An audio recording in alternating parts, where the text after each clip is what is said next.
আজ বুধবার ঘুম থেকে উঠেই আগে মাথায় হেনা করেছি। সকালবেলা না করলে আর বেলার দিকে করা হয় না। তাতানকে স্কুলে পাঠিয়ে দিয়েছে, এখন একটু নিশ্চিন্তে চা খাবো।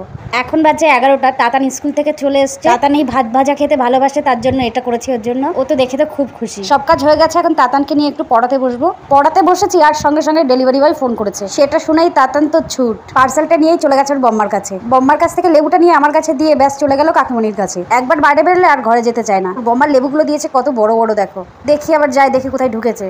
চলে গেছে ওর কাকিমণির কাছে, কাকিমণি রান্না করছে সেখানে। এখন বাড়ি যাবে না, ব্যাস বায়না শুরু করেছে, সারা বাড়ি দৌড়ে বেড়াচ্ছে। বাড়িতে গেলেই তো পড়তে হবে, সবকিছু ছড়ানো ছেটানো রয়েছে। ওনার কথা দুবার লিখবো, তারপর আর লিখবো না। দুবার মানে দুটো খাতা কমপ্লিট করবে, আর কিছুই করবে না ও। যাই হোক, বুঝিয়ে তো ঘরে নিয়ে যায়, তারপরে দেখছি। বাইরে এই রোদ এই বৃষ্টি, দেখো বাইরের ওয়েদারটা কত সুন্দর লাগছে। দেখো এই সময়টা কত সুন্দর লাগে, এই মেঘলায় এই বৃষ্টি। এখন থেকেই পুজো পুজো ভাব চলে এসছে, পুজো পুজো গন্ধ, বেশ ভালোই লাগে। তোমাদের কি পুজোর কেনাকাটা শুরু হয়ে গেছে? অবশ্যই কমেন্ট করে জানিও। সব দরজা জানলা সব খোলা, বেড়াল ঢুকে কিছু খেয়ে নিয়েছে নাকি কে জানে। পার্সেলটা খোলার জন্য পাগল। এদিকে দেখো এইভাবে বই খাতা ছড়িয়ে ছিটিয়ে রেখে চলে গেছে পার্সেলটা আনতে। পার্সেল আসলে যে কি খুশি হয় একটু দেখো, কতটা এক্সাইটেড করার জন্য। এমন ভাবে লাফালাফি করে যে মনে হয় এই বোধহয় কিছু হয়ে গেল। চলো দেখি কি পার্সেল এসছে। তাতানকে দিয়েই খোলা করাই, আবার আমি খুললে কান্নাকাটি শুরু করে দেবে। চলো দেখি কি এসছে।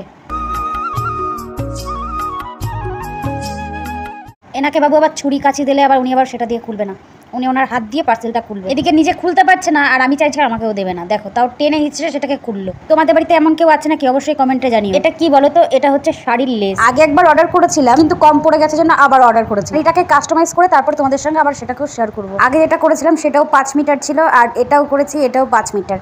তো দেখো ডিজাইনটা কেমন হয়েছে অবশ্যই কমেন্টে জানিও তোমরা। আমি কোনো জিনিস অর্ডার করলে সেটাকে রিটার্ন খুব কমই দেওয়া হয়। জানি না এটা কেমন এসছে, তাও এটাকে খুলে দেখি কেমন হয়েছে।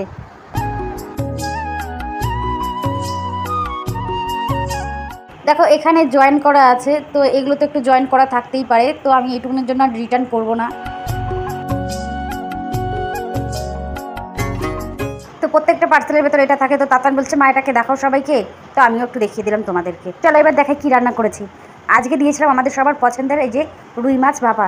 আমার এই ভিডিওটা তোমাদের কেমন লাগলো অবশ্যই কমেন্ট করে জানিও। ভালো লাগলে একটু লাইক করে দিও। সবাই ভালো থেকো, সুস্থ থেকো, দেখা হবে পরের ভিডিওতে। সাবস্ক্রাইব করে পাশে থেকো।